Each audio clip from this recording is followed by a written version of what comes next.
All right, welcome to Standing For Truth. My name is Donny, and I am your host for this next session in our Defending Genesis 2023 conference. Specifically, this is session 6 for this important conference. It is a privilege to have my brother Stef Heerema here as speaker for this specific session. Stef's presentation is titled, "What Connects Salt Giants to the Destruction of Sodom and to the Oil of the Osage Indians?" Stef has done a lot of comprehensive work on the topic of the Genesis flood, a lot of novel research, and I'm excited to see what he's going to present us with today. Stef, great to have you, my brother. How you doing? Yeah, thank you, Donny. Yeah, I'm fine. I'm pumped to bring this message to the folks. So, yeah. Me too. It's great to have you on. Certainly not your first time here. You're no stranger to Standing for Truth Ministries. You've given several talks in the Yeah. past, and you always do an excellent job. You're always thorough and always very well researched. So, Steph, I know how busy you are, brother. I'm really excited for this presentation, and we're just going to get right into it. I'm going to hand it over to you. The floor is yours. Okay. Thank you very much. I look forward to it. Okay. Folks, I will talk about giants, Sodom, and Osage Indians. And, or in other words, what connects the salt giants to the destruction of Sodom and Gomorrah and to the oil of the Osage Indians? And you probably know about this movie in the cinemas that's there right now about the Osage Indians. That these people, they were transferred into a territory in Oklahoma, and after they were moved there was a lot of oil found in this area, by which they became very rich. Every Indian was worth millions of dollars, and well, that's about the movie. Well, we will see what is the connection between all these things. And I will start with a presentation I did recently in Germany. This is about a salt giant that's in the subsurface. This is the salt layer, and you see how that has interacted with the flood sediments, and all these flood layers were there at the moment that the salt was injected, and the salt was a liquid, was a molten magma, and found its way in these layers. And some of the salt went upwards, ended high up in the stratigraphy. You see the salt pillars rising up. What you also see is the oil rigs. There is a lot of oil surrounding these salt pillars. Now, why is that? And that tells us something about the oil. The oil is caused because of the heat of the salt. The molten salt did heat the sediments of the flood, and within these sediments there was a lot of organic material, and this organic material has been changed, has been transferred into oil because the heating in absence of oxygen. So, well, what you also see is that the Trias has been sunken into this Permian salt magma, so it shows how liquid this magma was. But I want to underline this origin of oil, that it has a biogenic origin.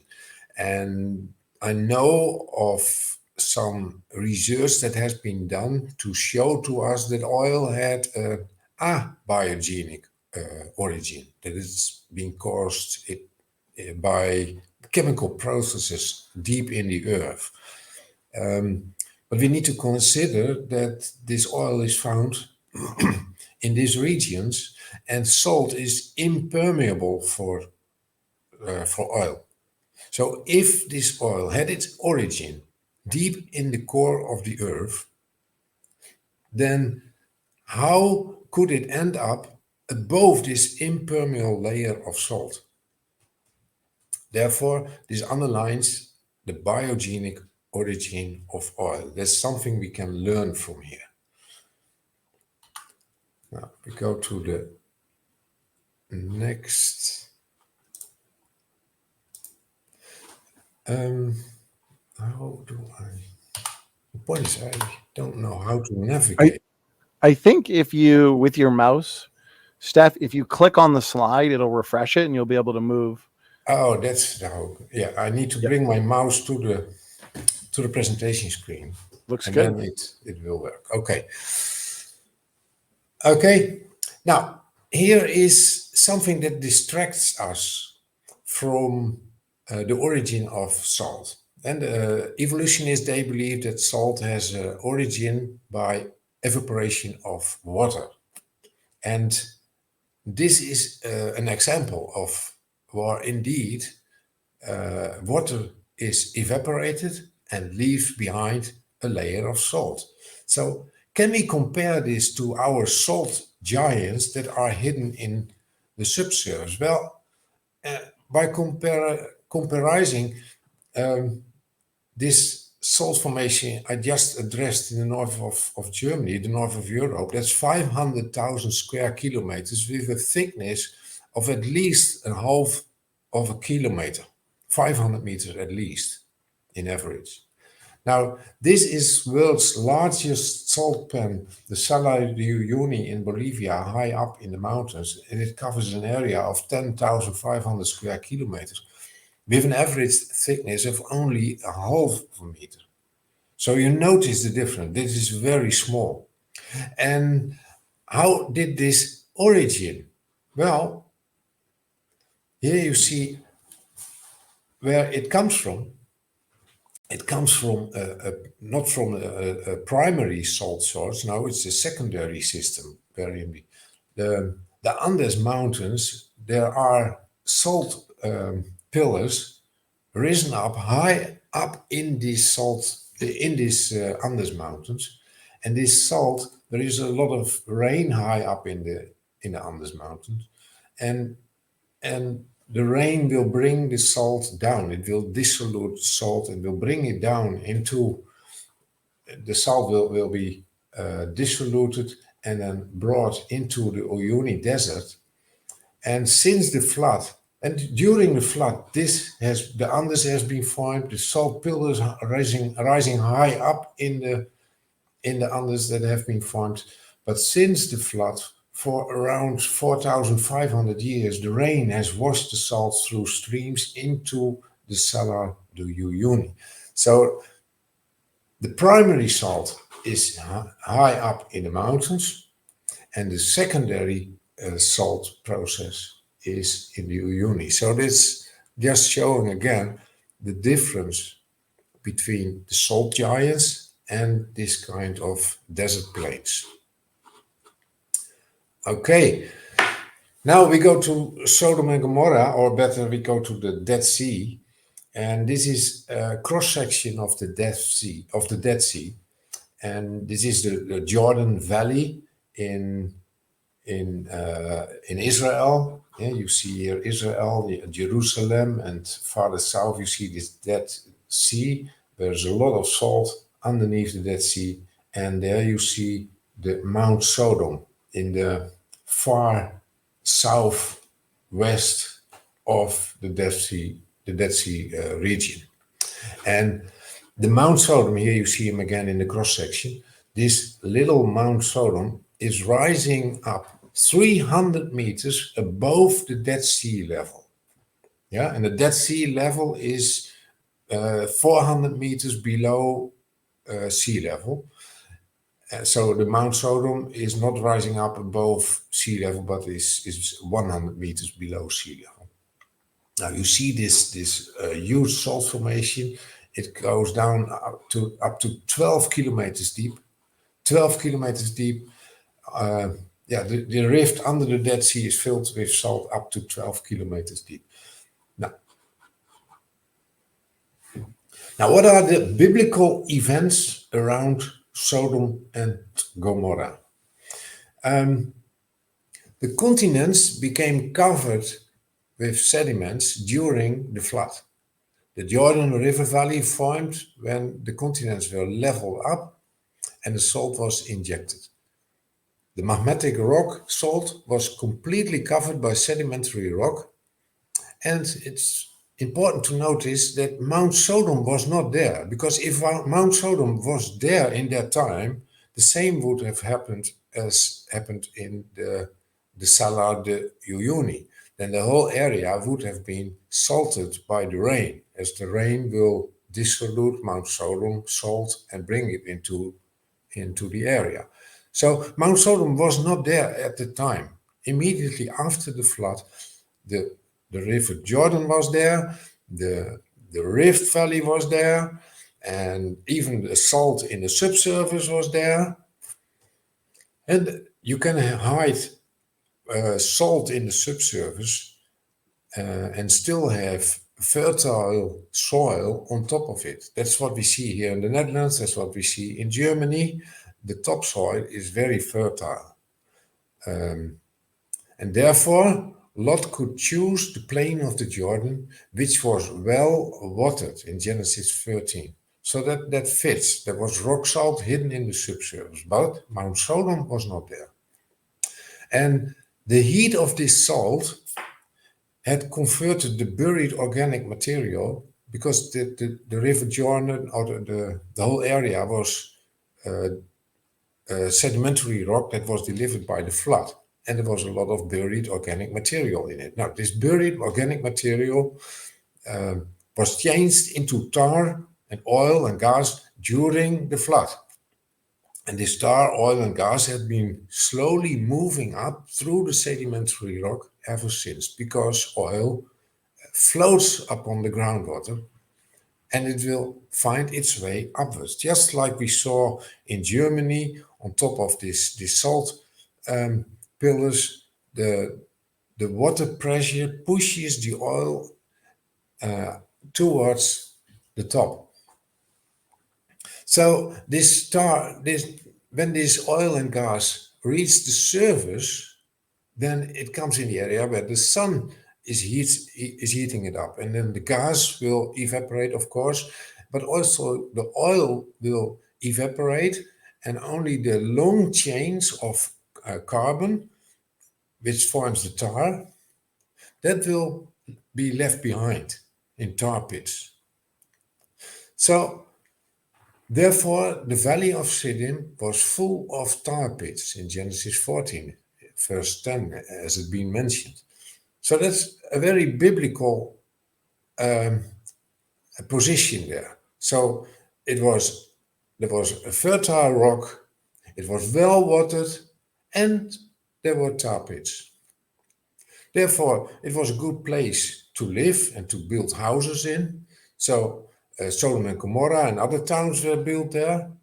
And Lot saw it was well watered, I want to live here as well.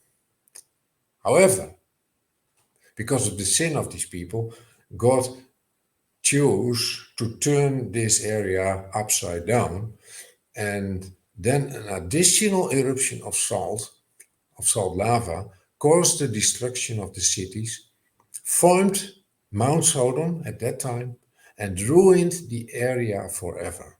And Abraham saw dense smoke rising from the land like smoke from a furnace. Then we are in Genesis 19, verse 28. So now, if you compare deep time, and evolutionists, they consider deep time, but if you compare it with biblical events around Sodom and Gomorrah, then it doesn't fit at all. Evolutionists believe that in the last 3.5 million years, seawater has been evaporated, by which the salt volume sinked away to a depth of 12 kilometers. They have to believe that the Mediterranean Sea had a connection to the Jordan River and filled this area with salt seawater, and you need 700 kilometers of seawater to be evaporated to end up with 12 kilometers of salt. So they need 3.5 million years to evaporate seawater in that area. That's not a very good area It's not a fertile soil at all. So therefore, theistic evolutionists do not believe that the whole plain of the Jordan was well watered with fresh water in the days of Abraham. Also, then there wouldn't have been built towns in there. So they oppose the Old Testament. But they also oppose the New Testament. As in 2 Peter 2, verse 6, he condemned the cities of Sodom and Gomorrah by burning them to ashes and made them an example of what's going to happen to the ungodly. So, theistic evolutionists, they need to, reconsider their deep time theology. It doesn't fit at all. Now we come now to what I've presented at the ICC in the International Creation Conference in Ohio this year. I was there at Cetaphil University to present this research concerning greater Permian Basin in the US. And look at the middle here, the picture in the middle. It covers, there's a salt formation, a salt giant. It's covering an area from New Mexico, Texas, Oklahoma, Kansas, and Colorado. It's a huge formation. And here in Oklahoma, this is the place where the Osage Indians became their territory. They were located there. And after they arrived, the oil in this area that was caused because this is a salt giant, it's buried in the mud of the flood, in the sedimentary rock of the flood, and the solidification, by the solidification of all this salt in these sediments, there was a lot of oil and gas formed because of the organic material was transferred into oil and gas, and this oil was finding its way to the surface, up to the surface. So by the time these Indians arrived there, the oil wells were found. And therefore the Indians became very, very rich. And that's where the movie I referred to already, this movie is dealing with what happened to these Indians, because they were bad people, mostly white people as far as I understand, and they married into these tribes, into these Osage Indians families, and then killed them all to get the oil rights. It is a horrible story, but it happened only 100 years ago. It's bizarre. But I presented this area in, and I understand this from how it was origined during the flood, and that's what I would like to share with you. If you go to the left, to the upper left, there you see an area. It's a small area in the southwest of part of this salt, and there you see what they call a buried reef, the Capitan limestone. It's a semicircular structure, but it's not a reef, it's just limestone. And it has been formed by the eruption of molten salt that bulldozed newly deposited flood sediments into this reef-like semicircular Capitan limestone. So this, and go to the left, bottom, to the bottom left, there you see how this salt was emerged through a fold at the west side of the Central Basin platform. So this happened at the end of the flood, when all the sediments were delivered there. At the end of the flood, the continents were pushed upwards to level them up out of the flood water. So the Central Basin platform was pushed upward. There was a huge fold was created, and through this fold, the salt magma entered into the freshly delivered flood sediments. And now this salt emerged and created a steam explosion, and this steam explosion bulldozed the freshly delivered sediments sideways, and that's how this semicircular Capitan limestone was formed. Now, what's inside? Because now there is a lot of salt in there. That's the Castile Formation, and the Castile Formation, that's I presented it here at the right at the right bottom. You see all these fine layering that are 210,000 couplets of dense anhydrite and calcite, and they have resulted from the in situ crystallization from this salt melt. And there are the most dense salts in it. So the most dense salts in this salt magma, they solidified and they crystallized in situ from this melt. That's how this couplets of anhydrite and calcite have been formed. And then the residual salt mixture filled the greater Permian Basin from its salts of lower density like halite and sulfide crystallized. So that's in a nutshell the origin of this salt giant in the Americas.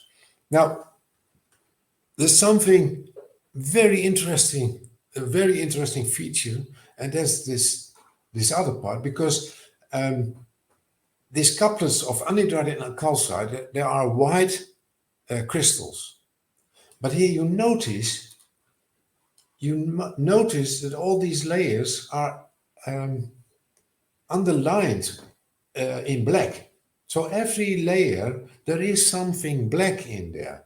And indeed, what has happened after the delivery and the crystallization of all these layers, they have been cracked in. There are vertical cracks. You can see them here, vertical cracks in this rock. And so the sedimentary rock, and that's you can see it here, the sedimentary rock below the Castile, this purple here, that's the Castile, that's the dense anhydrite Castile layer. And here in these layers below, there is a lot of oil formed, and this oil will be pushed upwards and enter the Castile through these vertical rocks. And then in this secondary process, the penetrating oil that provides the dark organic material in the calcite layers in the Castile Formation. Now, how does that work? Because anhydrite and calcite, that's calcium sulfate and calcium carbonate, these two crystals, they don't like each other. They don't have anything to do with each other. They are not chemically connected. So every layer is loose from the other layer. Now the penetrating oil penetrates in between all individual layers, and therefore you see this organic material in between. So young Earth creationism provides a simple explanation to the whole area, to every single detail what's found in here. Where evolutionists, they have to make up a horrible story with all ad hoc explanations for every individual layer. They have to, every couplet, they put it into 1 year. So this is, for them, it's a proof of 210,000 years of history. But in fact, it's one event in the flood history. Now, so salt giants, they are formed by the intrusion of salt magma. Yeah? And the intrusion of salt magma created shallow, igneous salt chambers within the flood mud that cooled beneath the sediments of the flood, resulting in tabular sheet intrusions characterized by stratification. And That's also noticed in the literature that Latipov et al. Argued for the occurrence of large magma chambers in the shallow Earth's crust. Note that most of the salt giants are found in the shallow crust. Now, and I refer to Latipov 2022, a 5-kilometer thick reservoir with over than 380,000 cubic kilometers of magma within the ancient Earth's crust. And another reference I can make is to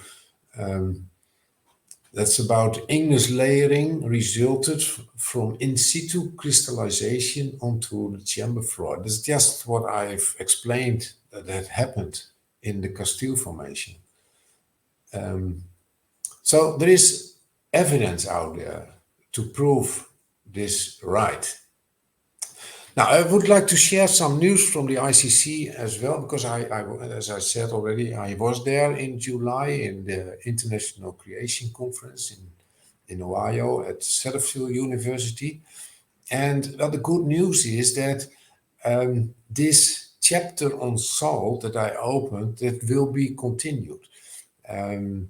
Satterfield University and Liberty University, they have expressed their interest to continue the research, and Liberty University, they think about to do more with simulation programs. So we will start up some simulation efforts in there. And at Satterfield University, I had a lunch with the chair of the ICC, which was Professor Aaron Hutchison, and we confirmed that we will work together on salt. We will continue with more research and with more experiments as well. So that this project will take several years, maybe decades, I don't know, but it will be continued, and it was good news. And then I can say from this ICC, there was discussion on the flood boundary, and I'm now involved in online meetings on monthly basis to discuss the flood boundary. I'm very happy with that. What I'm also happy with is that Dr. Stef Heerema showed that his research, let me start. He already 10 years, he runs simulations on producing ice sheets after the flood, because most of the young Earth creationists believe that Ice Age was started after the flood. And now this Stef Heerema, he already tries to simulate this producing of ice sheets after the flood, to simulate that with his programs. But he comes to the conclusion that it's impossible. He has tried everything to produce these ice sheets, but there are two options: or there is a lot of precipitation, but then it's not cold enough to produce an ice sheet, or it is very cold. However, in that case, then there is no precipitation. So, and I'm very happy with this result, because I don't believe that Ice Age started after the flood. No, these ice sheets were produced during the flood. And that's because of the salt. It's the salt giants.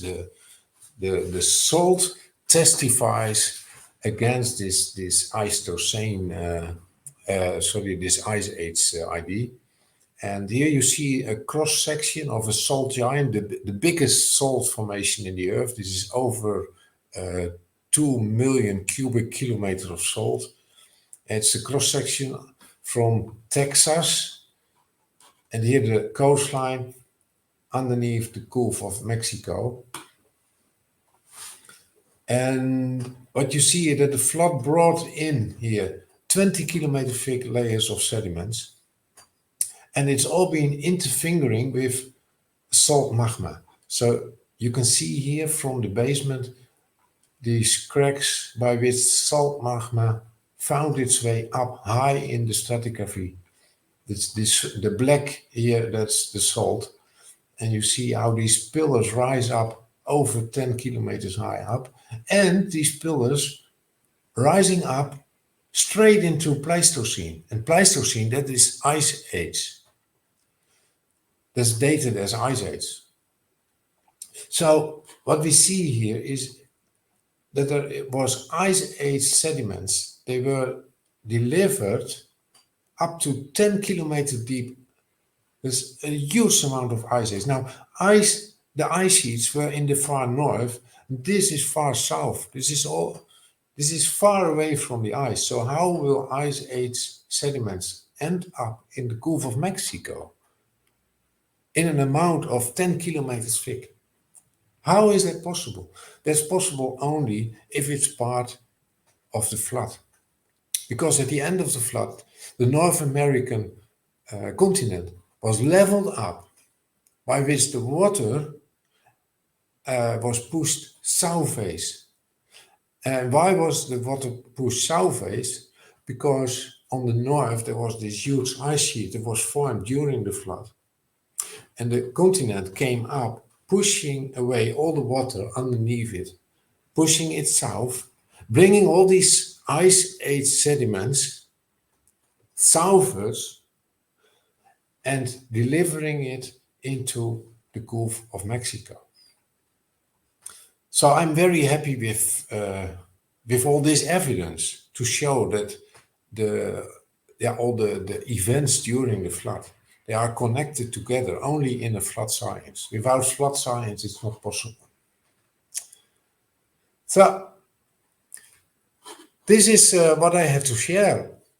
And thank you all. Thank you very much. I hope you've learned now a lot about salt giants. Donny, I will hand it over to you then. Stef, great job, brother. Thank That you. flew by. Excellent work.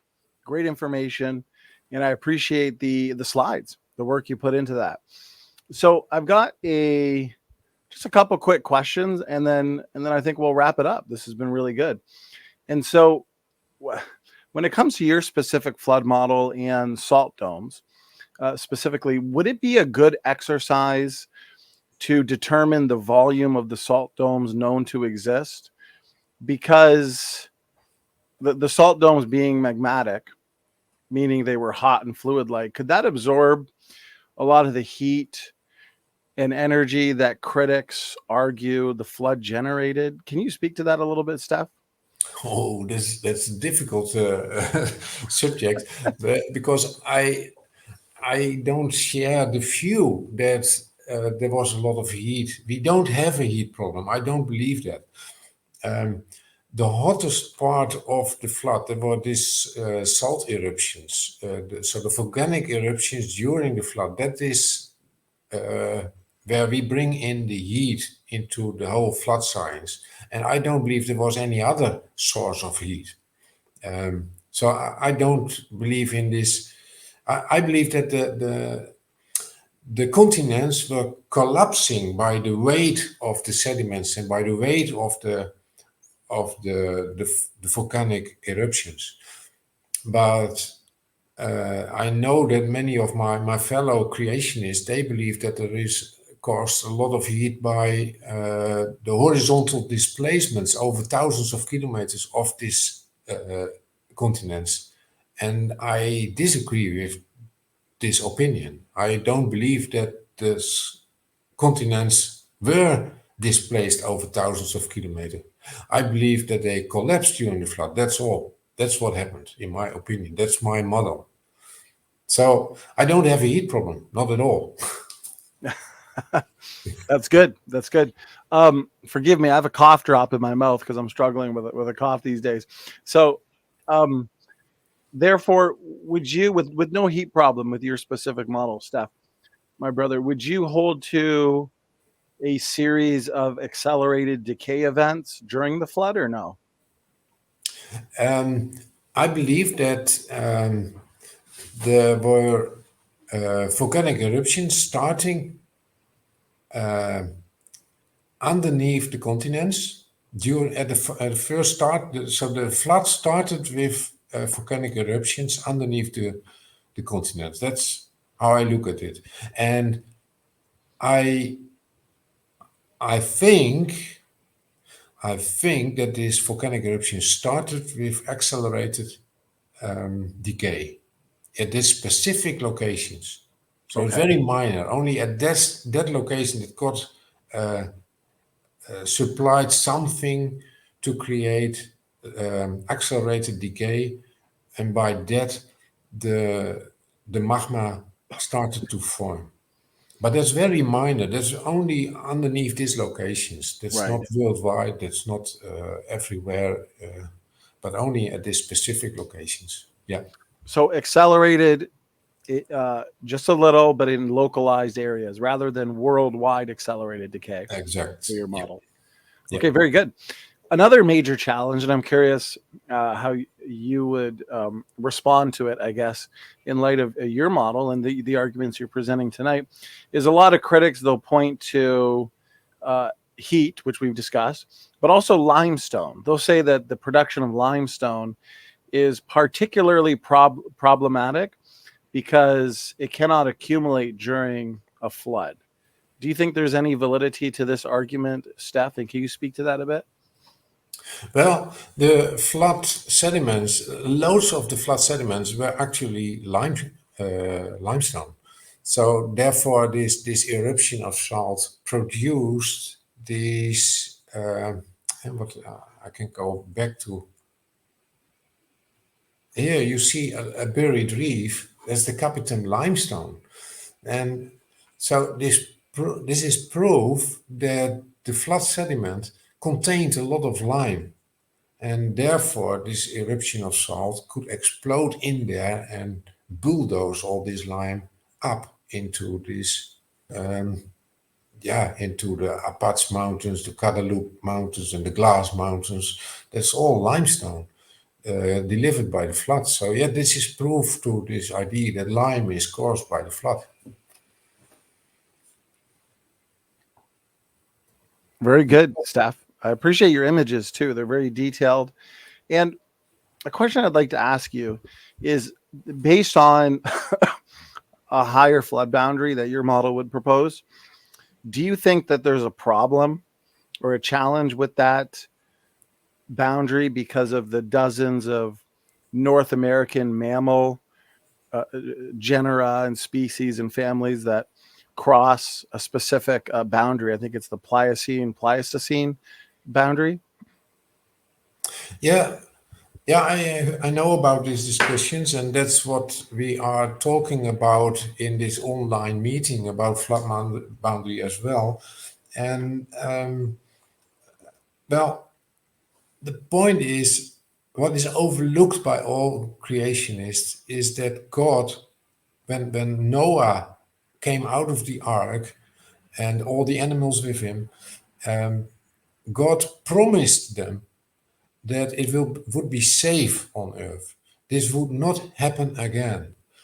Now, we see this huge delivery of, to go back to this picture, we see this huge amount of ice age sediments. That's all delivered by water. You must take in mind, this is all delivered by water. So if God gives a promise, I will not deliver a water problem again to the world, then how can we understand this huge layer of Pleistocene rock and Ice Age rock? How can we understand this origin after such a promise? Because this is delivered by water, and this is catastrophic. This is huge. This is killing everything. So this is part of flood evidence. You cannot place this after the flood, not if God keeps his promises. Yeah. Very good. And so in determining the flood / post-flood boundary, what should be paramount in our investigation? Paleontological data or the geological data, Stef? Yeah, this geological data that should be guiding us, including the biblical text also, because it's the Bible that tells us about His promises and that the world was safe for people and for animals, and it's geology that shows us how these layers have been delivered, and they have been delivered by water. So with combination of this information, you say, okay, then it must have been flood evidence. This is all flood evidence. And also all these fossils, what you said about these fossils buried upon in the continents. Fossils are caused by the curse of the flood. If you want to understand fossils after the flood, you need to bring in huge catastrophes after the flood, which is not in line with biblical text. So now I cannot conclude otherwise than that these fossils are part of flood evidence. Yeah. Stef, I appreciate those detailed answers. Again, I appreciate your time and another excellent presentation. I'll make sure that your past presentations, I think the last one you did with us was the Castile Formation. Yes, that's part of this information as well. Right. Yeah. And that was an excellent presentation and talk as we engage some of the critics on the issue. That's something we like to do on Standing for Truth. And so again, Stef, great job. I appreciate you participating in our Defending Genesis Conference 2023. Any final words, final thoughts, brother? Yeah, well, I hope that people will be touched by the truth, that they will re-strengthen their faith, because the biblical truth, that's important, that you know that the Bible is true, that God's promises are true, and that everything in there is true, and it will guide you. Open this Bible and it will guide you in your research. Oh, that's an important one. But I noticed that evolutionists, they are on their universities, and in the university, it's forbidden to open up the Bible and to be guided by the Bible. So theistic evolutionists, they have to ignore the Bible, they have to close their Bible and lay it aside, and then do objective research without guidance of the Bible. And that's why we all know, when you close your Bible and you put it away, and then you will find the truth, then you know what kind of spirits will guide you. And it will not guide you to truth. It will guide you away from the truth. However, creationists, we open up the Bible and we accept the truth. We accept guidance from the Bible, from the Holy Spirit, and therefore creationists, the research of creationists will guide you to the truth. So that's what I would like to add, Donny. Amen. The Bible, God's word, is our final authority. Brother, you do a great job at defending the truth. That's what we do here, is defend the truth of biblical creation. And I think you've demonstrated sufficiently that sometimes in-house, within the young earth creation world, within the body of Christ, within our brothers and sisters, a little in-house debate or controversy is okay as we work through these issues involving the flood, the mechanisms of the flood boundary, and so on and so forth. And so, as always, Stef, excellent work. Thank you for your time. And to the audience, please make sure to share this around. And the truth is important. And that's why we host these kinds of conferences for everybody. Okay, with that, Standing for Truth is out. God bless all.